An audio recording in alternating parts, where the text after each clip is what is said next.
anything good you think about.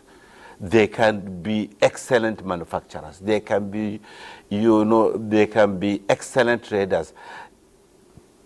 Mention it. Yet, in Igbo land, you see a lot of them out of school. That is why the issue of this out-of-school syndrome is actually a Nigerian problem. It's a problem across all the 36 states. And unless it is addressed now, it is going to be a serious problem which we are not praying to witness its explosion. All right. So let's come back now to this question of how to address this huge mass of young people who are either out of school, who, for one reason or the other, are not benefiting from the policies that have been enunciated for education. Now, in comes the National Commission for Almajiri and Out-of-School Children's Education. One aspect you've just spoken about is that while those Almajiri are in some education, some schooling system, others are not. They're just on the streets begging. But again, you have the formal schools where some children are also not attending. Now, how do you now begin to marry these two? When you talk about reforms, at what point do you say, you have the Almajiri system here, and as you have said, a lot of them are averse to Western education. So how do you now bring both as to ensure that you begin to carry out an enrollment drive in school? Okay, thank you very much, Cyril. I think you need to give me some time to expatiate on this, because actually this problem is multidimensional. Right.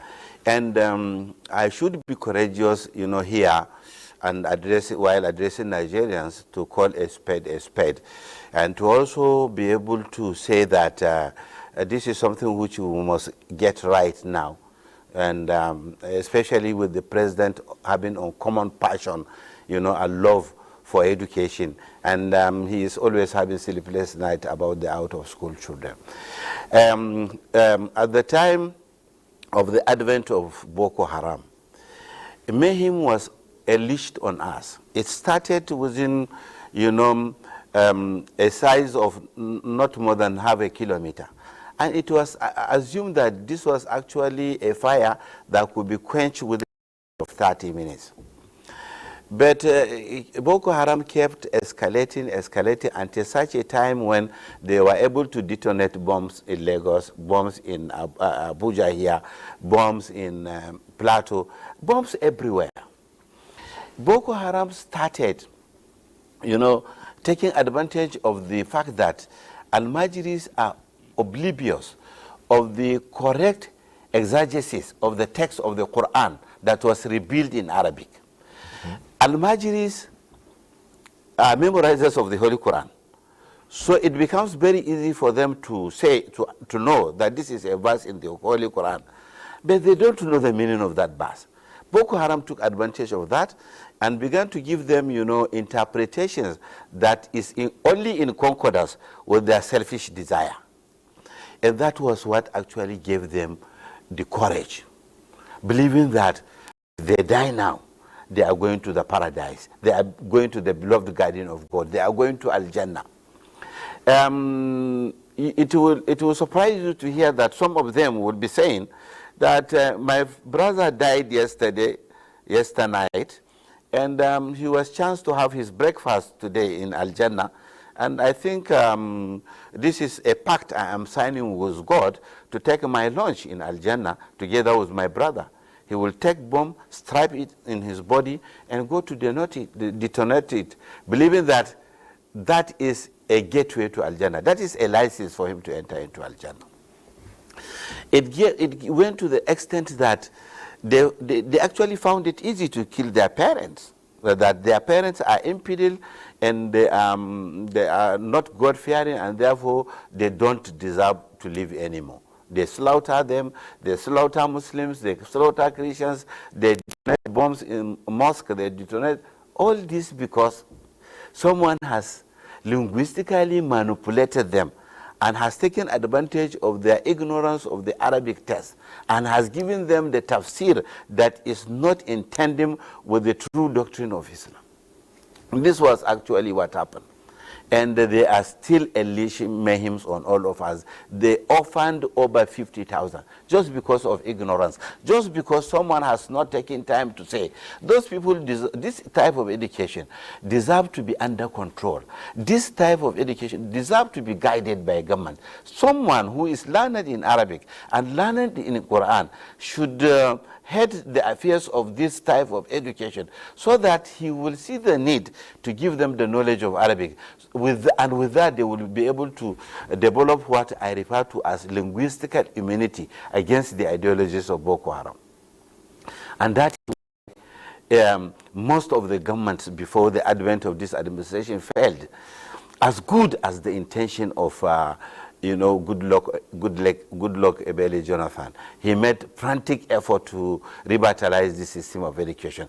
But because the advocacy was not in tandem with the psychology of the people they are talking to, and because those people were actually not allowed to appreciate the need to understand Arabic, and because Nigerians always find, interest and serious argument, why should government, make Arabic available for Nigerians? This is actually strictly a religious issue, and therefore Muslims should be allowed to handle that. And that people have failed. And because they have failed, now everybody is paying for the failure of all of us. The issue of out-of-school children, that is also another very serious.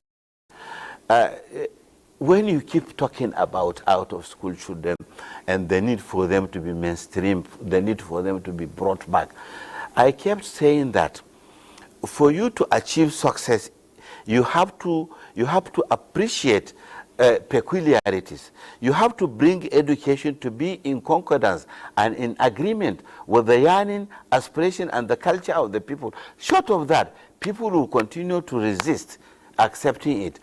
Another issue is whether government at various levels are actually ready to bring back those students to school.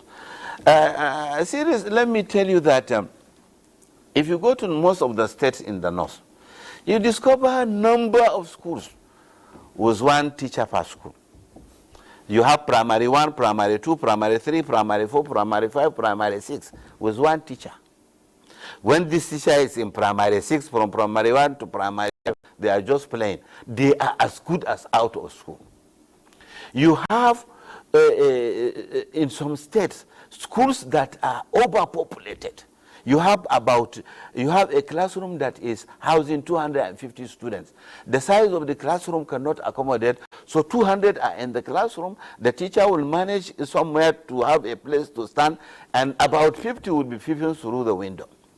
If you are talking of addressing the issue of out-of-school children, unless everybody, the federal government, the state government, and everybody, the well-to-do, the community, the NGOs, the local NGOs, unless we all agree to come to fight this ugly syndrome, we are just going to be talking rhetorically without having, without having success.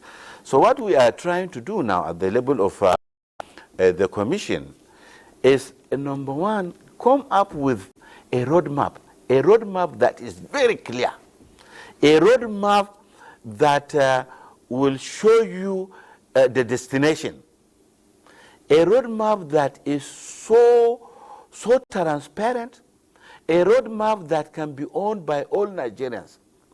And on this note, I want to also tell you for free that next week we are going to invite intellectuals from across the board, from all the states in the country, to converge in Kano to tell us, what do you want us to do? We want to bring alarm. How do you want us to help you?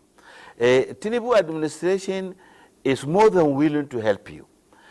It is no longer acceptable that a child is not in school. Because when we are refusing to take them back to school, somebody is recruiting them at our disadvantage. So what do you want us to do? This all-encompassing approach of coming to write a roadmap that is owned by everybody it will be the first step to address this problem. The second issue is the data.